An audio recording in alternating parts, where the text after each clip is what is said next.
Shalom, shalom, Israel, shalom. It's Brother Raya. I want to give all honor and glory to Yahweh, Ba'ashema Mashiach Malak Yahushua. Another strong shalom to all of the mighty brothers that go out there and labor on the highways and byways, making their body live in sacrifice. In the rain, the tumults, the demons, the uprises, the uproars, they're out there standing 10 toes down for the name of the Lord. Another strong shalom to all of the mighty brothers that are not out there as of yet, but they're building themselves up by reading, praying, fasting, being diligent, steadfast, doing everything they could do to put themselves in a position to go out there to shake the hand, to wake up the hopeful elect. Another strong shalom to all of the mighty Akwaf in this thing, man. Right? Actually reverencing their husbands, being teachers of good things to the children at home, being quiet, shamefaced, submissive, loving, steadfast, cooking, sewing, cleaning, doing everything they could do to magnify the name of the Lord. Another strong shalom to all of the Akwaf that are not married as of yet, but they're building themselves up by reading, praying, fasting, being on fire for the Lord. And another strong shalom to all of the children in this thing, abstaining from all lust, concupiscence, peer pressure, standing 10 toes down for the name of the Lord. You understand? Now, this is going to be a breakdown on the unjust steward in the book of Luke, the 16th chapter. So when you go to the book of Luke, the 16th chapter, the Lord puts a lot in the scriptures. He doesn't just put prophecy in there. He doesn't just put, you understand, the miracles of Yahweh. You have things in the scriptures which are called counsel, direction, things that help you to move in everyday life, how to understand friends, how to deal with money, how to treat your brother. All of these things are applicable in the law and in everyday life, man. Discretion, judgment, honor, understanding, direction. You understand? All of these things help you. You have to take heed to the counsel of Yahweh. And the Lord has many parables in the scriptures, right? And let me share my screen, and we're going to dive straight into it.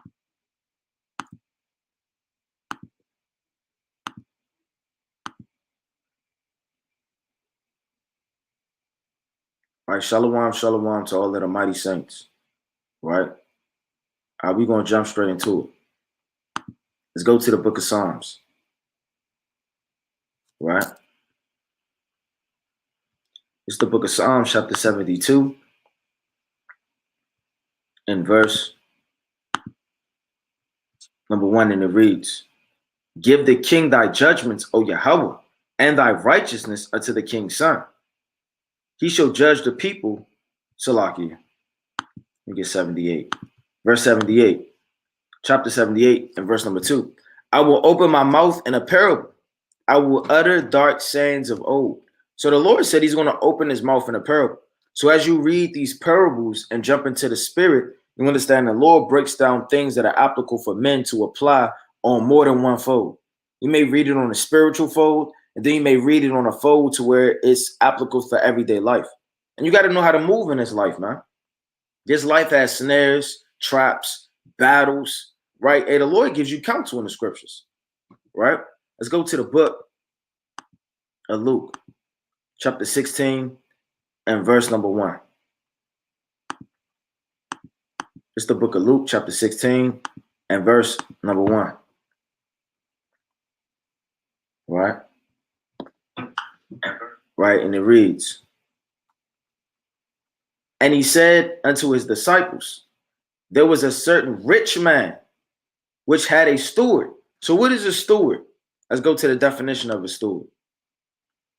A steward, it says the office, duties, obligations, conducting, supervising. So on one fold, in context, you got a rich man that had a steward, right? He may answer the phone, and like a secretary. You may have a duty. There may be a supervisor. There may be a manager. And then you have the rich man like the CEO. Nevertheless, on a spiritual level, the Most High God, you understand, made us stewards in the spirit. Let's get that in the book of Corinthians, man. Let's grab that. Because you have to understand everything is double to that which is. And the Lord commanded us and called us stewards. Let's go to 1 Corinthians chapter 4.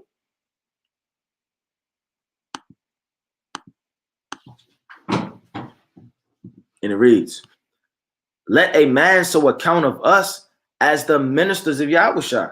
So Paul, Barnabas, Southeners, you understand, all of the men that Paul traveled with, Timothy, Titus, Hey, he literally said that we're the ministers of Yahweh and the stewards of the mysteries of God. So what was Paul called? Other than a prisoner of Yahweh, you understand? Other than a servant, other than a Benjamite, other than an Israelite, other than an apostle, he was also called a steward. And stewards oversee management. So Paul oversaw the churches. Paul oversaw bishops, man. Paul oversaw the work of the Lord. You understand? Traveling, going to Athens, all the way to Arabia, all the way to Jerusalem, right? All the way to Tarshish, all the way to all of these different places suffering shipwreck. And when you read the book of Acts, the 20th chapter, Paul went damn around the world, man. Right, let me get that real fast. So if you're a steward in this thing, let's go to the book of Acts. So Paul didn't just have one thing under his belt. You're going to call yourself a steward in his word, in his walk, male or female. You understand? Husband, wife, damn, disciple, whatever you call yourself. If it's applicable to the word steward, then you have to have more than one thing under your belt with responsibilities. It says, it's the book of Acts chapter 20 and verse 1. And after the uproar ceased, Paul called unto him the disciples and embraced them and departed into Macedonia, right? Went into Greece. And when he had gone over the parts, he had given them much exhortation and came into Greece. And there he abode 3 months, and the Jews laid wait for him, right, as he went and sailed to Syria and proposed through Macedonia, and there accompanied him into Asia, Cyprus, right, Bezeri, and the Thessalonians, and Archus, and Sidonus, and Gessus, and Debris, and Timotheus of Asia, and Titreus, and Trumanus. These going before tarried at Trophos, and we sailed to Philippi. So Paul was a steward, and he oversaw all of these churches. Everywhere he went, he set it in order. He set the church of Corinth in order because they were having all type of disputations of not knowing who to follow. He set the church of Thessalonica in order. You understand? That lacked faith. He set all of these different churches in order. You understand? Because he was the steward over that ministry. Going to steward again, careful, responsible management of something. Entrusted in one's care, stewardship of natural resources. You understand? An example of a steward. An example of a steward is the head butler in a mansion. So you would be a head in this thing. And being a steward isn't something you want to take lightly. Going back to Luke, right, chapter 16 and verse 1, it says, and he said unto his disciples, there was a certain rich man, which had a steward, and the same was accused unto him that he wasted all his goods. Now you may have certain rich man like the president. His steward may be the general or the men in the government. He's not going to have a nigga as his steward, man. You think the Lord is going to have anybody as his steward? No, the Most High God is going to put and entrust into that man with wisdom, knowledge, understanding, and all of that to be applicable to lead where he sets him over. Let's go to the book of Luke, man. Chapter 19. So you can't take this thing lightly. The Lord said in the book of Luke chapter 19, verse 12, I'm going to start at 13. And he called his 10 servants and delivered them 10 pounds and said unto them, occupy till I come. The Lord didn't say take the talents of the stewardship that he set you over and do God knows what. Take the stewardship and then go in the world, man. Have fun. Spin it up with righteous living and foolishness and vanity. You have to understand the Lord, he gave you what? Wisdom, knowledge, understanding, a light. He gave you a pure mind, undefiled, so that you can see things in this world. Gentiles, wickedness, witchcraft, idolatry, lewdness, fornication, drunkenness. You have a spiritual mind. Now the Lord set you over what? The vineyard. Adam was a keeper. You understand? Keeper of the garden. He tilled the ground. Nehemiah, he was a governor in the Persian-Medo Empire that set up all of everything of building of the wall. You understand? And building Got the gates, the fish gate, the dung gate. He set up all the different gates. Ezra, he's sitting up there building up the walls. Zerubbabel, he laid the foundation. Everybody set over something. Got Yahweh over the whole world, the nation of Israel. You have David. You know what I'm saying? His stewardship was over Judea and Israel. Everybody has a responsibility and a stewardship spiritually. And the Lord said that everyone has a spiritual gift. You may be set over the gift of tongues, prophecy, leading. For women, it could be sewing, it could be counseling other sisters, it could be charity. Everybody has something to do. The Lord said, occupy till I come. It says what? I'm going to jump down to the point, right? This whole thing is fire. Verse 17, and he said unto him, well, thou good and faithful servant. What is a steward? A steward's a servant. Because thou hast been faithful in a very little, have thou authority over 10 cities. So us being stewards, the Lord gave us what? Responsibilities. He may set you over a congregation. He may set you over your household. He may set you over a council or a situation to lead and help and exhortate. And if we be faithful in our stewardship as ministers, then guess what? The Lord is going to give us land to rule, dominion, nations. You understand? Going back to 1 Corinthians chapter 4. It says what? Let a man so account of us as the ministers of Yahweh and stewards of the mysteries of God.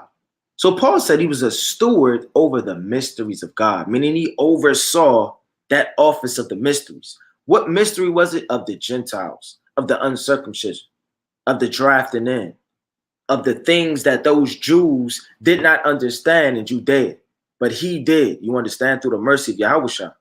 Moreover, it is required in stewards that a man be found faithful. So it says it's required. You can't have a steward, you set him over your house, you come home, the dishes not washed, laundry's everywhere, kids, damn, drawing all on the walls, and all hell is breaking loose, trying to figure out what the hell is going on, man. And then you find your steward in the closet asleep. You wake him up, he's sitting up there like, I heard a noise, I tripped, I fell, I bumped my head, and I got knocked out. Right? And we don't want no unfaithful steward in the ministry, man. The Lord will kill you, man. How much more, you understand, when actually we identify, look in the mirror and see all that the Lord set men and women over, and how this is in a small office, man. And that is required that a man be found faithful. Faithful in everything you do. Now, on a carnal level, you may could miss a phone call at your job. You may could miss an email. You may could be late 15 minutes. But in the ministries of the Lord that he set you over, you can't be late. You can't miss that phone call. You can't call out sick. You can't not reply to that brother or that sister that needs you. This thing is serious, man. Going back to Luke chapter 16 and verse number 2. And he called him and said unto him, how is it that I hear of thee? Give an account of thy stewardship, for thou mayest be no more longer steward. He said, look, give an account of what I'm hearing about you wasting your goods, man. Because I'm hearing how you wasting your goods out, man. You're sitting up there, you're not making good trades, good deals, you're not applicable for the office. Like if you're hired for so-called secretary, but you in a damn maintenance closet playing with the mops, man. What's going on? Or you done missed a trade or a deal that you had to pick up the phone and help your so-called boss at 3 o'clock. But at 3 o'clock, you was at lunch. You're wasting all your goods. And a lot of men do that on a spiritual level, man. When the Lord pull up on you and want his money, you understand, his spiritual money that you're supposed to be flipping, you're going to have to give an account for that, man. Let's go to Wisdom of Solomon. Salaki, Song of Solomon, the 8th chapter. Song of Solomon, chapter 8 and verse 10. I am a wall, and my breasts like towers. Then was I in his eyes one that found favor. You have to make yourself appeasing to the Most High. You have to understand this is the elect woman. It said, I am a wall, and my breasts like towers. And that's a cut, right, to that false understanding and doctrine a lot of camps have about, a woman or her flower, then that makes her a woman. and now she could go off and marry. No, the Lord himself, Yahweh Bahashim Yahushua, wants his elect woman to grow breast and be fully developed. And what are breasts filled with? Milk. What is milk? Knowledge and understanding that men may grow thereby. It says what? Solomon had a vineyard, and we know that Solomon is Yahushua. A vineyard meaning the nation of Israel. And anybody that has a vineyard doesn't neglect his fruit. A lot of men on a carnal level, they set up scarecrows. They set up T and X-shaped crosses, and they do certain things with masks and to scare off creatures. It said at Bethlehem, Haman, he let out his vineyard unto keepers. Keeper is another word for a steward. It's another word for somebody over something. You have a bishop, you got a deacon, you got a steward, you got a keeper. You understand? Men would be in charge of certain things. What would a keeper of a garden do? He would keep it. He would till it. He would take out the thorns, right? He would set up certain things. He would water it. He would take care of the vineyard. Solomon let out his vineyard, meaning the nation of Israel, to keepers, meaning to apostles, disciples, evangelists, leaders, bishops, deacons, prophets, elders. You understand? Every one for the fruit thereof was to bring 1,000 pieces of silver. So the Lord didn't say, you know what? Bring whatever you want to bring to me. Have whatever you want to have when you give to me. No, the Lord said you must have 1,000 pieces of silver. The so-called white man, he requires you to do 40 hours. You understand, a week. And you can't say, well, I just want to do 39. I'm going to clock off early. Or I'm not going to answer the phone. That's your job description. The Lord requires these men to fulfill an office. If you're not fulfilling it and doing it, hey, the Lord is going to kill you, man.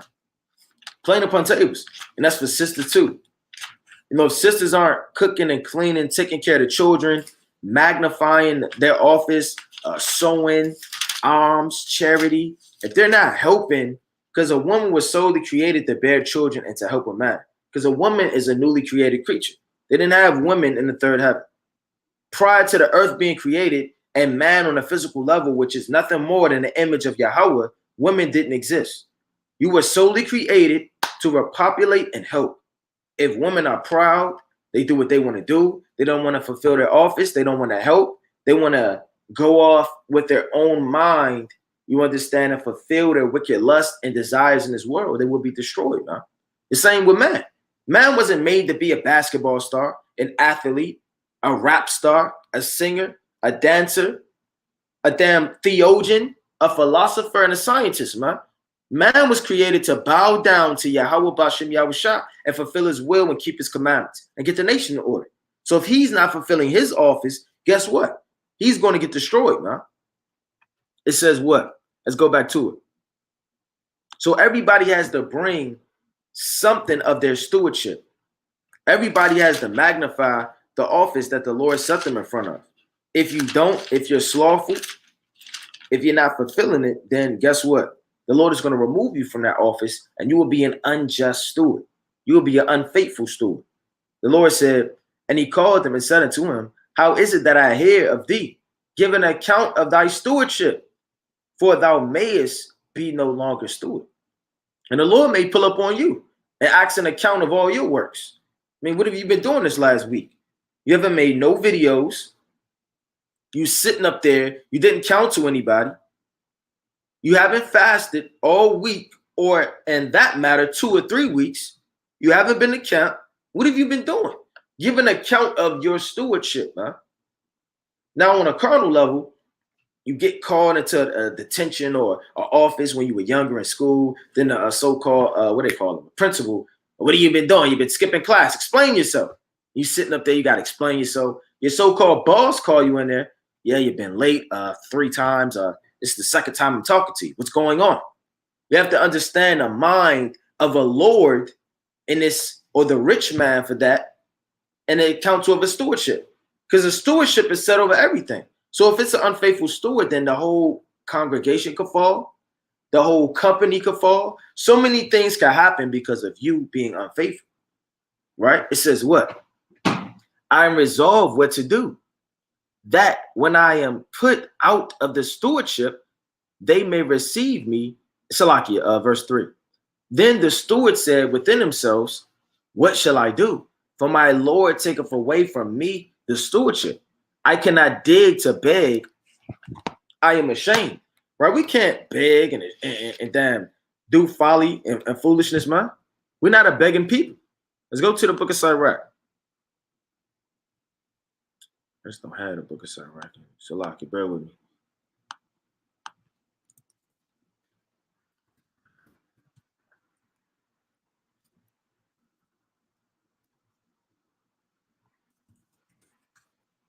Pull this up. It's the book of Sirach. Let's see if I can pull this whole thing. It's the book of Sirach, right? Chapter 29 and verse 21. The chief thing for life is water, bread, and clothing. That's the chief thing for life. The Lord didn't make a mistake and forget something. You need water because you can survive longer on water than you can food. Water cleanses you. It purifies you on a spiritual level. It quenches your thirst, right? Let me get this quick precept. So you need water, man. Hey, the Lord used water to destroy the earth. The Lord used water to destroy the earth. You understand? So this thing is serious. Water could cleanse the whole earth. It's Proverbs 25 and 25. As cold waters to a thirsty soul. What a thirsty soul. If we don't drink the water of the Lord every day, then what's going to happen to us? We're going to eventually start to wax weak, decay, and die. The Lord says, as cold waters to a thirsty soul, so is good news from a far country. Now, on a physical level, you need water to wash yourself, to drink, to cleanse things. On a spiritual level, you need the knowledge of the Lord. It says what? Bread. Bread will sustain you on a physical level and on a spiritual level because the bread is Yahweh. Clothing. To be clothed in this wicked, cold world from shame, idolatry, fornication, and all manner of things by the spirit and knowledge of the Lord. That's why we put on the armor of the Lord, which is clothing, and the silk of righteousness, and the house to cover shame. And what is our house? The temple, where we're in, Yahweh, the foundation. You understand that covering place. It says what? Better is life of a poor man in a mean cottage than delicate fare in another man's house. Be it little or much, hold thee contented, that thou hearest not thy reproach from thy house. For it is a miserable life to go from house to house, and where thou art a stranger, that darest not open thy mouth. So the Lord is saying through the hand of this steward, I can't dig to beg, man. Begging isn't a life you want to live. Holding a sign, you always asking for money. You don't even have enough money to damn brush your teeth or get toothpaste. Yeah, it's rough. We go through the curses, but that's not a life you want to beg. You want to work for it. You want to establish some type of ownership of something to where you can have an inheritance even to give down. So the steward said, look, I cannot dig to beg. I mean, what am I going to do? He says, I cannot dig to beg. I am ashamed.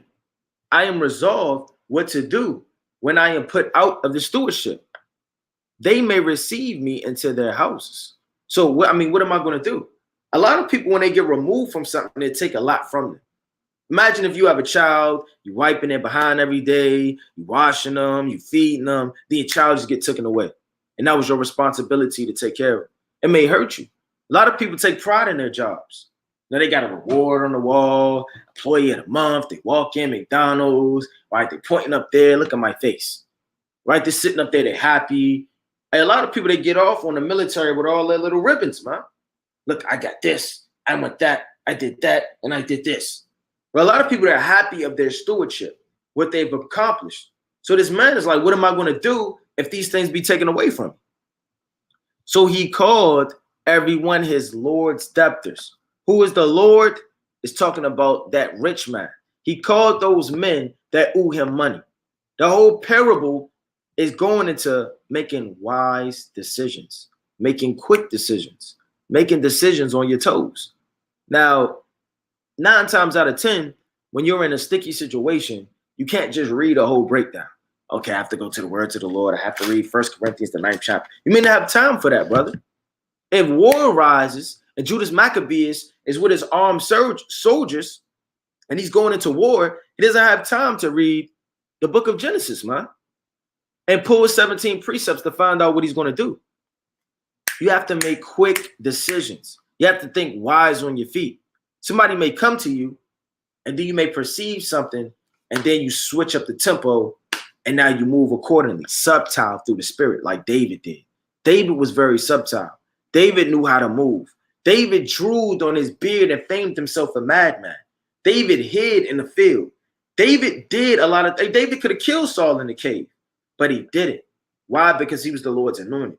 David was wise. He was comely. He had understanding. He had discretion. He had judgment. He had everything you needed or to follow as a man of the Lord. The same way, you got to know how to do that, man. You got to know how to make quick and good decisions at the drop of a dime, man. Let's go to the book of Proverbs. Because everybody think all you need is wisdom. But it's deeper than just having wisdom. You need more than just having wisdom.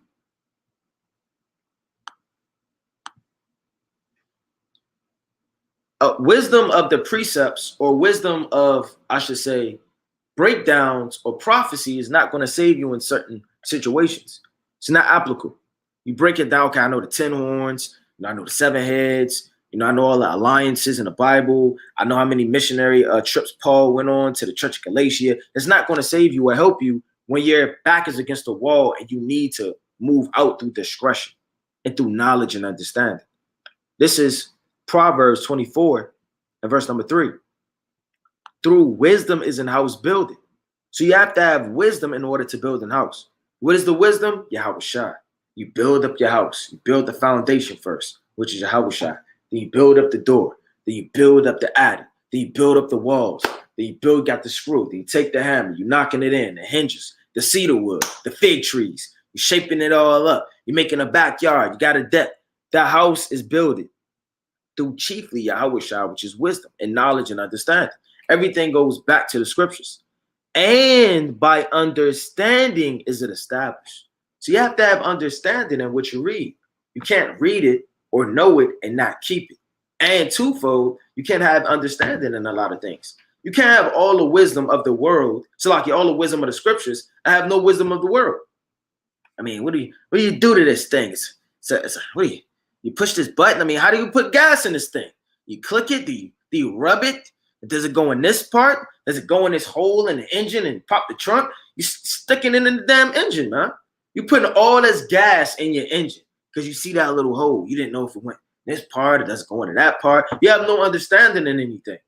Your wife's crying, is about to leave. You have no understanding what to do. You need counsel and direction and hope, man, in many and more ways than one. A lot of people have the diplomas. They went to school. They went to trade schools. They have understanding in certain matters. Like David, man. David had a lot of understanding. He cared for the sheep. You understand? You have a lot of men. Amos was over the sycamore fruit. So a lot of people, they know a lot of things that can help them survive in the world. You can have a man, he's sitting up there, he know how to make fire with just wood. He know how to fix a damn leak in his car. He know how to fix that drain under his damn sink, man. And then you have that man with the Lord to take care of it. The Lord will guide me, and the Lord will do it. Well, brother, faith without works is dead. You got to know how to move. It says, and by knowledge shall the chambers be filled with all precious and pleasant riches. So you have to have wisdom, knowledge, and understanding. You can't be a super Israelite. You can't say, no, that's Esau. Let the door smack him in the face. At the work environment, you can't just open up the door and go like this. Then the door kind of slap him. You didn't know who that was. Come to find out he's your boss's boss. Coming to visit and figure out what the hell is going on, man. Next thing you know, you get pulled up and you get fired, man. Because you have no understanding. You're not wise. You have no discretion. You got to know what to do in certain situations, just like this steward did. It says what? So we called everyone his Lord's debtors. Meaning, look, I need money. You know what? That's run a sale. You think when Gap, Target, Macy's, and all of these different places, they may be short-come with certain things, they'll run a sale, man. And what do? 10% off, 15% off. Next thing you know, it's a stampede kicking down the doors for people to spend money. That's what this man is doing, because he perceives and understands that, look, my Lord, I got to get this money, man. I got to give an account of my stewardship. It says, and said unto the first, how much owest thou unto my Lord? And he said, 100 measures of oil. And he said unto him, take thy bill, sit down quickly and write 50. Like, man, just give me half of that. I need that money. Come on, let's do the trade. This is a hustler for you, man. A modern day hustler. Look, man, you know, I only got this. Yeah, I really want this sale, so just give me that. Next thing you know, you done got XYZ. Hey, it is what it is, man. Whether you're selling shirts, garments, fringes, shoes, food, whatever the case may be, look, you need this money. Hey, I got to get it off. It says, then said he to another, how much owest thou? And he said, 100 measures of wheat. He said unto him, take thy bill and write fourscore. And the Lord commended the unjust steward. Now, why is he an unjust steward? Because he's in the world. A lot of men, they're unjust by their spirit, their actions, what they do. They don't keep the laws, the commandments. But you have certain people in the world, they're wise. You can be wise in more ways than just one. Don't just think you're just wise if you know how to break down 2 Corinthians, the 9th chapter, man. And damn 2nd Esdras, the 5th chapter. And Revelations, the 9th chapter. No, you can be wise in multiple ways, man. Through wisdom and subtlety, it could save your life, man. Didn't it save Abraham's life when he told Sarah to act like his sister? Didn't that save David's life? You understand, when he famed himself a wild man and jeweled on his beard for fear that they knew that he was the king? Did not it help all of our forefathers in subtlety and certain ways to move to be applicable to save their life in this thing, man? You have to know how to move. Hey, Joseph didn't even let his brethren know that it was him when he was decked out in the royal apparel of ancient Egypt. So subtlety and knowing how to move is everything. You got certain snakes, certain frogs and creepy creatures and caterpillars, they'll camouflage, and chameleons. And you say, what is that? Next thing you know, the chameleon didn't move. Chameleon didn't whip out a math equation. He didn't go to X squared plus B squared. He didn't read the Book of Revelations, the 9th chapter. He just sat there. Very subtle. And then he licked out that creep tongue and he grabbed that fly, man, or that roach, or that cicada. And he did it very subtle. There's a certain way you can move to get certain things done to save your life, to help your marriage, to save friendships, to lead in war, right? Whether it's camouflage, moving at night, being small. A lot of things through subtlety can override strength. Let's go to the book of Ecclesiastes 10.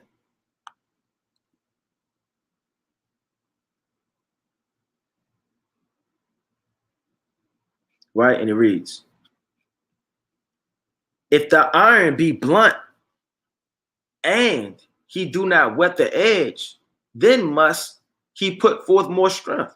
The iron is talking about a sword. It said if the iron be blunt, meaning it's dull, and he do not whet the sword, meaning he don't sharpen it up, then he's going to have to put forth more strength, like an axe. Like if the axe is dull and you chopping a tree, then you're going to have to put forth more strength and more strength and more strength and more strength and more strength. Till you sweating, you almost passed out, trying to figure out where the hell is the damn water brook and water and rain, and you're thirsty, you're about to pass out. But if you sharpen that edge, then wisdom is profitable to direct, and understanding is profitable to direct, because you may have to only chop it 4 times before that tree or that stump or whatever gives in. Then to chop it 97 times with a damn blunt edge. But wisdom is profitable to direct. So wisdom, knowledge, and understanding is profitable to direct. Not being strong, overly wise in the word, overly wise and being over righteous, and that's not going to save you. It says what? Going back to it, verse 8, And the Lord commended the unjust steward because he had done wisely. So in the spirit, the Most High, he could look at certain things. He could say, you know what? In this situation, you have my servant, which knows the laws, commandments, has fringes on and a beard, and he was in a job interview. And the person asked him, what experience do you have? And then, he answered it. Then he said, what experience do you have in this and in that? And then you started to get agitated. Why is this damn demon Esau keep asking me all these questions? I told him my experience. You started to get agitated. Now you're looking at your boss, so-called future boss. Like, yeah, I kind of told you. I explained what experience I did have. Getting agitated because he's a demon. You don't know how to switch on and put on a front. You're sitting up there, now you don't get the job. Your children are hungry. They're thirsty. They're looking up to you in the land of your captivity. You got to know how to move, man. And then you have an unjust man. He doesn't know the laws, no commandments. He shook the hand, direct eye contact. He knows how to move, how to talk. He got the job, and now he's feeding his children. Now, one case, you got somebody that's over righteous. The other case, you have somebody that's wise. What did Nehemiah do? Nehemiah, let's go to it. Nehemiah was the cupbearer. Did not Nehemiah feign his face to be sad and look all, King live forever? How can I be happy when I see the ruin of my people? Nehemiah didn't say, you know what? I'm ready to lay hands on you. And then now the damn king grab you up and throw him in the pit, man. Through his subtlety and hanging his head down low, talking nicely or subtilely rather to the king, gave him the decree to go build up the walls. Let's read it. This is Nehemiah chapter 2 and verse number 2. And I'm going to start at 1. It says what? And it came to pass in the month Nisan, in the 12th year of Artaxerxes, the king, that wine was before him. And I took up the wine and gave it unto the king. Now I had not been before time sad in his presence. Before the king said unto me, why is thy countenance sad? Now he could have said, man, you're a damn heathen. Let me just serve. Oh, I'm all right. I'm good. Damn heathens. Then he go to the back, spit in the cup. Then he give it to the king. He didn't do that, man. He was wise. He said, what? Why is thy countenance sad? Seeing thou art not sick. This is nothing else but sorrow of heart. Then I was very sore afraid and said unto the king, let the king live forever. Why did Nehemiah say that? Let the king live forever. Did he want a heathen to live forever? Because if he actually did, then our people would be in captivity forever. His reign would be forever. Did he mean that? Your boss could say, oh, have a good weekend. And then you just go like this. And then you leave. Then you kind of get on the phone. Oh, yeah. Yep. Vaughn and little Trey. Oh, yeah, she's getting very, what is the word? Aggressive lately in the office. Have you noticed? Next thing you notice, it conspire against you. You could just say, oh, yeah, have a good weekend too. And then you leave out. Like Nehemiah, he said, oh, king, live forever. Why should not my countenance be sad? So he's giving them conversation. He's reasoning with them. He's moving in a way so he can get across what he wants to say and get what he wants. Why the city, the place of my father's sepulchres, lay waste, and the gates thereof are consumed with fire. Then the king said unto me, for what doest thou make request? Now, if Nehemiah wasn't wise as a steward over the office of a cupbearer to talk to him a certain way, then he would have never got the decree to do the work of the Lord, to essentially build up our temple. So I pray to God. So I prayed to the God of heaven and said unto the king, if it please the king and thy servants, and I have found favor in thy sight. How do you find favor in a heathen sight? Unless you be decent with it. Because the world is giving it to the hand of the wicked. Not that you have to coon. Not that you have to go to work. Not you got to wear a damn cane or a top hat. Or sitting up there and you eating cauliflower. You telling Esau to go long. You throw the cauliflower. Then he open up his mouth and eat it. Like a damn coon, man. But you survive. You know how to move. You applicable. David had alliances. Was not David cool with the king of this son that reigned, you understand? And he went to go check on him in Samuel, 2 Samuel, the 10th chapter. Did not Solomon have a confederacy with Hiram, the king of Tyre, to get the cedar wood and the fig trees to build up the temple of the Lord? If Solomon did not befriend or have friends at a mammon, then the temple would have never got built. And he's an African, Zidonian. So to have alliances, Judas Maccabees made an alliance with the Romans in 1 Maccabees, the 8th chapter, verse 17 all the way down, because he understood how the Romans could fight and how they led and how they made literally a league with those men and how they could make them a stronger army to fight against the Grecians and take off of their yoke. So knowing how to move and certain things. You may have a brother, he has a job, and then he's about to leave his job, and then he gets on the microphone and says, F everybody here. And then he hang up the damn thing and walk out of Walmart. And you have somebody else with understanding and wisdom. He says, you know what? I appreciate you giving me the opportunity to work here. I most definitely would appreciate if I get a recommendation letter, because all my hard work here, I want it to be known the next job I go to, that I take everything serious, my stewardship, my leadership, and it's very important. And it was a pleasure working with you. You shake the hand, now you got a recommendation letter. Now you got a phone call you can always reach out to, whether he's Elam, East African, damn, whatever they are. Now, trying to get a job, you got recommendation letters. You can reach out to coaches and certain things if you go to college, right? And the coach is white or the teacher is white and XYZ, you need to move on. You have to be wise, just like Nehemiah was. If I have found favor in thy sight, that thou wouldest send me unto Judah, unto my city of my father's sepulchres, that I may build. Check that out. And what happened as you keep reading, you already know. Brothers have already read the book of Nehemiah. Let's go to the book of Daniel.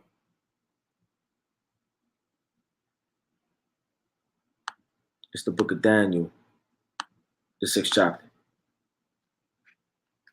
Daniel chapter 6 and verse 1. It pleased Darius to set over the kingdom 120 princes.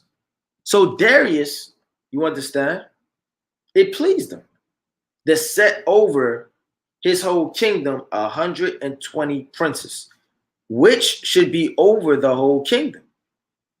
And over these 3 presidents. So you had the empire set up of a rulership, 120 princes. But over all of these men, you had 3 presidents in the empire, of whom Daniel was first. So Daniel was the first black president, man. You talk about a president, Daniel was the first black president. That the princes might give a compass unto him, and the king should have no damage. Why did the king put all his trust in Daniel? Was Daniel shaking dice and spitting in people's faces and pouting in the workplace and not surviving and not trying to get things done and not helping? No, what happened, man? Daniel helped. He revealed dreams. He was wise. He knew how to move and survive. He knew how to magnify and glorify the Lord's name. Our forefathers wasn't just prophets. Okay, yeah, Daniel, he was a mighty prophet. Okay, David, he jumped over walls. Okay, you got Judas Maccabees. He know how to swing a sword. No, it gets deeper than that, man. If you got twisted around and thrown into the world and you had to survive, can you? Can you survive? Or can you just survive in the truth? Can you just know how to shake the damn hand and read all damn day, man? So this thing is deep. And we all need to work on it. Because the more wisdom you have, the more angry you are, man. The more you're going to have to be that much more wiser to dumb down what it is that you know in front of certain people. And that could be your family. Let me just go over there to check on my mom. You don't want to go over there and shake it. As soon as your mother open up the screen door, this is what she see. And then she shut it in your face. Then you got to go check on her, go mow the grass, go wash the dishes, check the house, make sure ain't nothing crumbling, and leave, man. Right? So, I mean, this thing could get deep on multiple levels because you know how to survive in the world. It's very important. Look at Mordecai. Mordecai told the king that men were trying to kill him. Why did he do that? If Jake was now today and Esau was trying to kill Esau, they would like get their popcorn. Then they would have went like this. Let's see the outcome of the situation. Then they would have went like this. You see that? Esau and Esau crying. Go to Matthew chapter 12 and verse 25 and read it loud. Next thing you know, it's a murder. You witnessed it, XYZ. But what did Mordecai do? Mordecai understood men were trying to kill the king, and the king was a heathen. And he told him, and he went from this to this in the empire. He got great honor. He got riches, purple robes, white garments, and he was over the providence. So there's nothing wrong with executing wisdom. Let's go to the book of Ecclesiastes 7 and 16.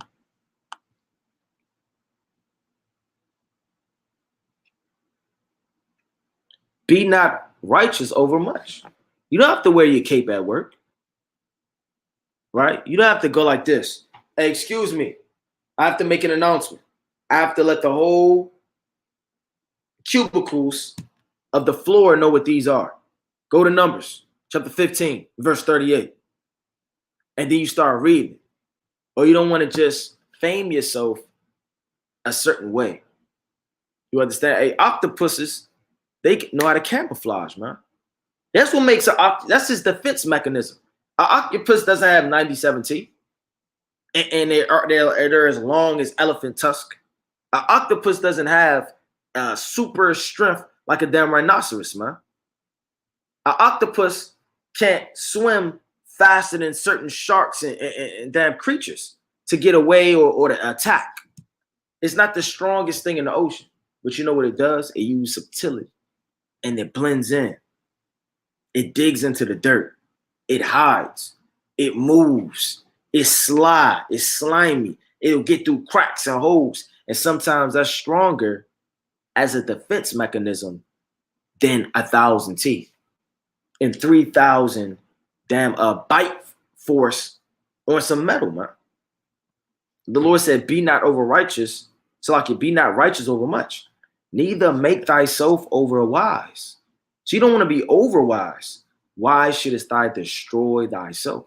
Because you can destroy yourself, man, by doing that to yourself. Going back to Luke 16 and 8. And the Lord commended the unjust steward because he had done wisely. For the children of this world are in their generation wiser than the children of the light. And you don't want that to be the case with you.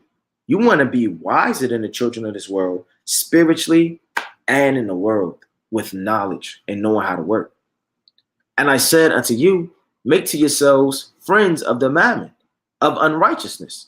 What does that mean, make to yourselves friends? That don't mean call Keisha, man. It's I miss you. Let's go kick it, girl. I haven't seen you in a while. Then Keisha come over. She got all the supplies, the lighters, the bag of weed, folly and foolishness, the hen dog. And next thing you know, it's a wicked turn-up fest, man. And you're getting seduced. Know what I mean? You can have, it's nothing wrong with having your auntie's number, man. Your auntie, yeah, she's in the world. She may be an adulteress. She may be a liar. She may be a thief. She may be all of these things. But when you, Salakia, our prayer. It may be when you lock yourself out, you could call your auntie for the keys. You don't have to call her to come kick it in her house and watch the stories with her and eat her abominations in the refrigerator. But no, you keep her around as a friend so that when you lock yourself out the house, hey, auntie, you think I can come over and get the keys? All right, I'm on my way. Next thing you know, she give you the keys, you can enter into your house because you locked yourself out. But if you cut off all your bridges, you cut off all things, then you'll make yourself extremely hard to be able to survive. A lot of people, when they come into the truth, they cut off every and anybody, their mother, their father, their sister. And they say, blessed is he who, let me get the scripture. Let me get that in Matthew chapter 5 and verse number 10 and 11. And it reads, it says, blessed are they which are persecuted for righteousness' sake, for theirs are the kingdom of heaven. Blessed are ye when men shall revile you and persecute you and say all manner of evil against you falsely for my name's sake. A lot of people don't take that and think that, okay, I got to do this and I got to do that. I got to cut off this. I got to cut off that. And people persecute me and revile me. And I'm the black sheep of the family. And they make it extremely deeper than what it is. You can have a brother that you still have his number. You call him just to make sure things are in order, to get in contact with your mother or whatever the case may be, to see your nephews, to give them an opportunity to get the truth. You have to be wise. And the Lord said, make friends to yourself of mammon. Hey, didn't Solomon do that? Let me get that real fast in 1 Kings, the 5th chapter. Because Solomon didn't have the supplies. Hiram had a navy ship. When you go to 1 Kings, the 9th chapter. He had a whole navy ship where Solomon used to export certain things. This is the book of 1 Kings, chapter 5, and verse number 1. I'm gonna start at 1. Yeah. And Hiram, king of Tyre, he was a heathen, sent his servants unto Solomon, for he had heard that he had anointed him king in a room of his father. For Hiram was ever a lover of David. So David made friends of the mammon. Why did this man love David? It's because he saw with binoculars and saw how tall and how fast he ran and jumped. No, because David had certain alliances. You understand? It says, and Solomon sent to Hiram, saying, thou knowest how that David my father could not build an house unto the name of the Lord his God, and the wars which were about him on every side, until the Lord put under the soles of his feet, right? Put them under the soles of his feet. But now the Lord my God hath given me rest on every side, so that there is neither adversary nor evil concurrent. And behold, I propose to build an house unto the name of the Lord my God, as the Lord spake unto David my father, saying, thy son, whom I will set upon the throne in thy room, he shall build an house unto my name. Now therefore command thou that they hew me cedar trees out of Lebanon. So Solomon didn't say, I'm only going to use my trees. I'm only going to talk to my people. I'm only going to X, Y, Z. No, he used friends of the mammon. You may have other things that people have resources. America is extremely racist. Nevertheless, America does trade with China. They do trade with India. They take different resources and they make sure that what they do have is applicable. You know, there's a lot of resources in Africa. Zinc, you understand, copper, brass, gold, silver, precious metals, you understand, rocks and minerals. They take that and they do trade. And my servants shall be thy servants, and unto thee will I give hire for the servants according to all that thou hast appointed.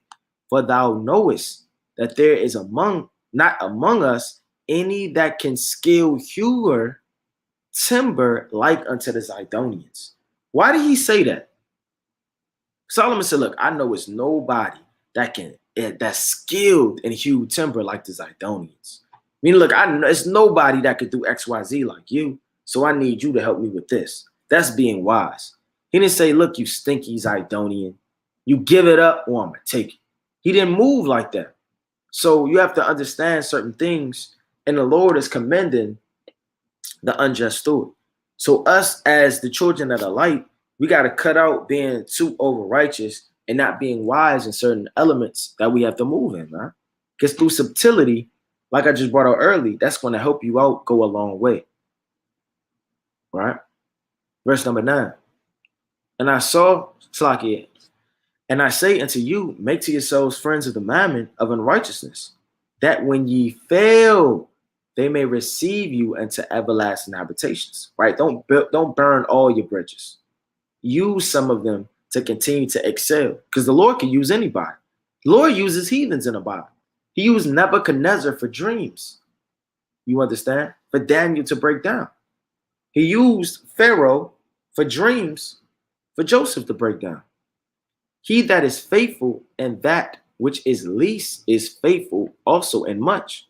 And he that is unjust in the least is unjust in much. So if you're unjust in the least amount, then you'll be unjust in a lot of things, man.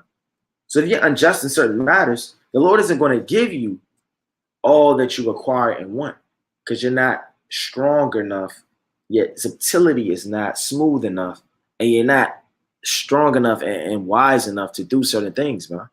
So the Lord will take that from you. If therefore ye have not been faithful in unrighteous mammon, who will commit to your trust true riches? That's deep, man. The Lord said, if therefore ye have not been faithful in the unrighteous mammon. So if you're not faithful in unrighteous money, then what makes you think the Lord is going to give you true riches? I mean, if you can't handle certain things that are earthly, what makes you think you're going to handle heavenly things? It says what? And if ye have not been faithful in that which is another man's, who shall give you that which is your own? The Lord is talking to the elect, man. Because only the elect are going to get placed over to rule, to have dominion, to have certain things. Other men are just going to have their portion in their inheritance. They're not going to rule anything. But you're going to have men over a stewardship. So if you can't take care of your household, your wife's God knows where, your children, you haven't seen them in 4 days. You understand? Your brother, your younger brother, he's in the streets getting manipulated, right? And damn near about to join the gang. And you're sitting up there, you're not faithful over something else that you're over, which is another man's. You understand? Whether that's a job, whether that's your household, right? Whatever it is, who shall give you that which is your own? Because you're going to fumble whatever's your own if you can't take care of a stewardship over somebody else's. What makes you think that you're going to ever be that CEO, ever be that manager, ever be that person that owns that company? No servant can serve two masters, but either he will hate the one and love the other, or else he will hold to the one and despise the other. You cannot serve God and mammon. So you have to make a decision. A lot of people, they serve mammon, riches, gold, money, and the wealth of this life over the understanding and true knowledge of the Lord. So all of this is applicable to use on thousands of levels as you become to be wise as a serpent and harmless as a dove in this thing. Let me get the book of Matthew, chapter 10, verse 16.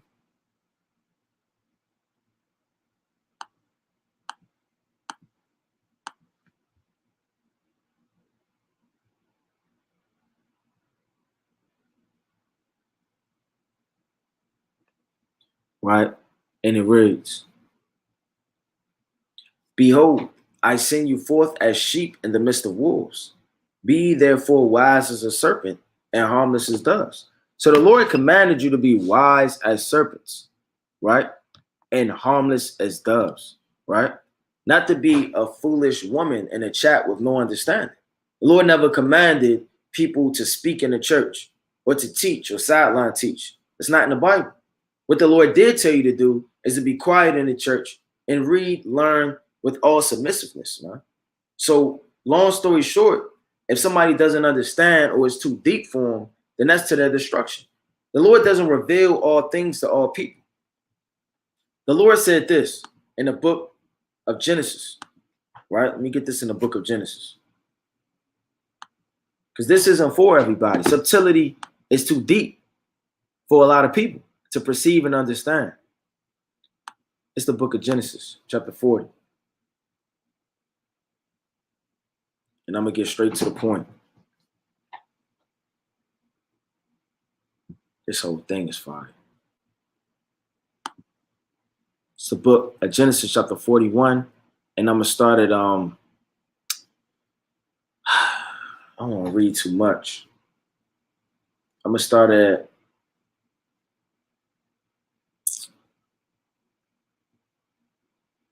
I'm going to start at 37. And it reads, and the thing was good in the eyes of Pharaoh and the eyes of all his servants. And Pharaoh said unto his servants, can we find such a one as is a man in whom the Spirit of God is? And Pharaoh said unto Joseph, for as much as God hath shewed thee all this, there is none so discreet and wise as thou art. Check that out. So Joseph could have said, you know what? I don't care about Pharaoh. He's a heathen. I'm not dealing with him. I'm not going to move like that. I'm not going to do this. I'm not going to do that. And then he wouldn't have been able to what? Save his brothers. Evidently, what did Joseph do? through his subtlety. He saved his brothers. When you read the book of Genesis, chapter 50 and verse 15. If Joseph didn't do what he did as right under Pharaoh, then he would have never been able to save his brothers. This is the book of Genesis, chapter 50 and verse 15. And when Joseph's brethren saw that their father was dead, they said, Joseph will peradventure hate us and will certainly requite us all the evil which we did unto them. And they sent messengers unto Joseph, saying, thy father did command thee before he died, saying, so shall ye say unto Joseph, forgive, I pray thee now, and trespass thy brethren the sins, for they did evil. And now we pray thee, forgive the trespass of thy servants of the God of thy father. And Joseph wept when they spake unto him. And his brothers also went and fell down before his face, and they said, behold, we be thy servants. So what did his brothers do? Said, behold, we be thy servants. Now I'm gonna link that up with Genesis, right? Let me get this quick precept. Shalaki, bear with me.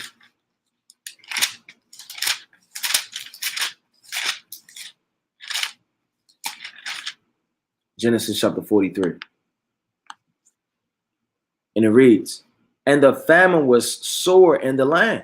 And it came to pass, when they had eaten up the corn which they had brought out of Egypt, their father said unto them, go again, buy us a little food. Right? So it was a famine going on.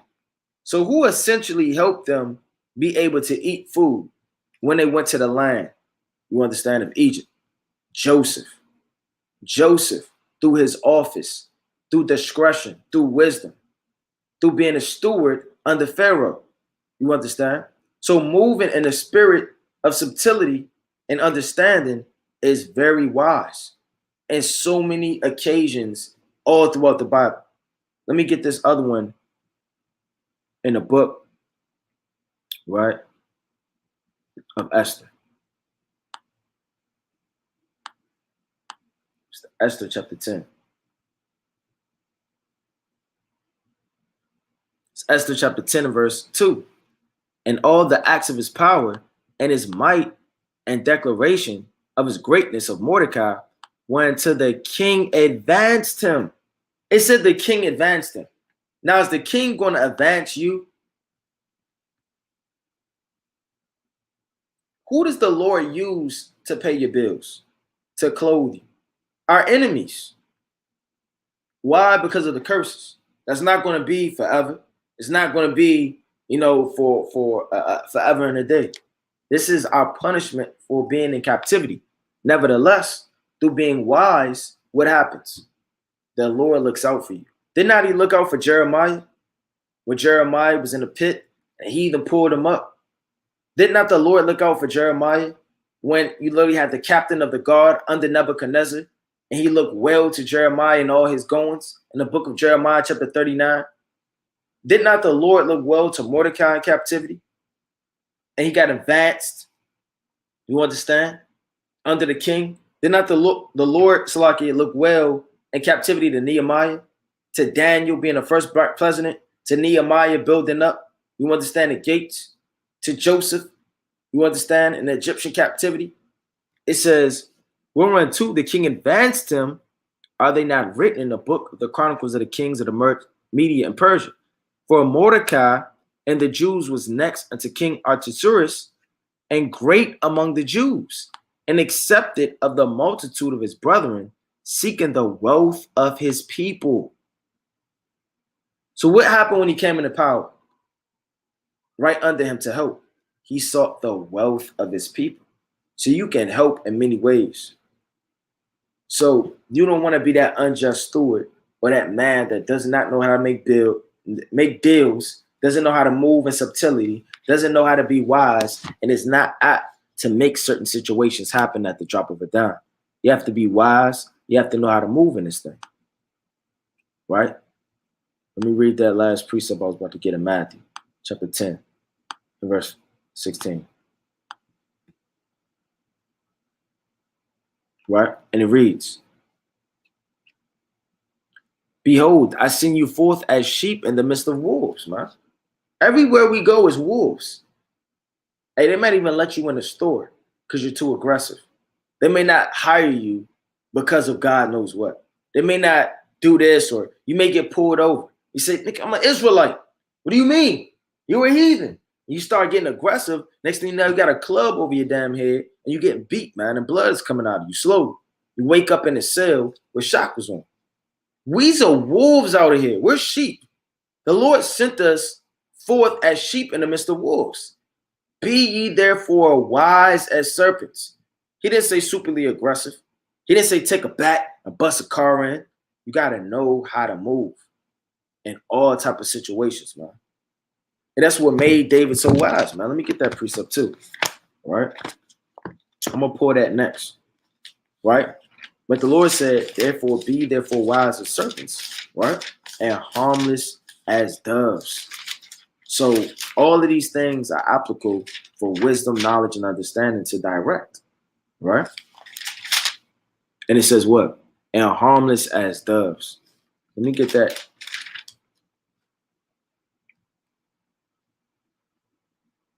In the book of 1 Samuel. Salaki, bear with me.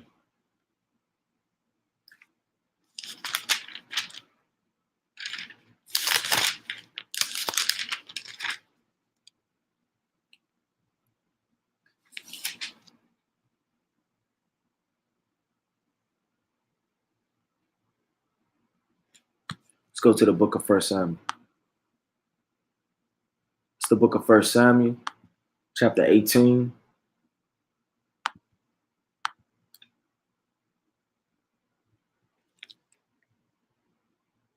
And verse number 12. And it reads, and Saul was afraid of David because the Lord was with him and was departed from Saul. Therefore Saul, right, removed him from him and made him captain over 1,000. And he went out and came in before the people. And David behaved himself wisely in all his ways. So each way that David moved, it was very wisely. And the Lord was with him. Wherefore, when Saul saw that he behaved himself very wisely, he was afraid of him.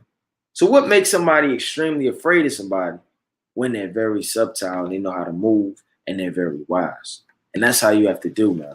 And everyday life, in your marriage, in the workplace, in the scriptures, with your brethren, you have to know how to move and be very wise.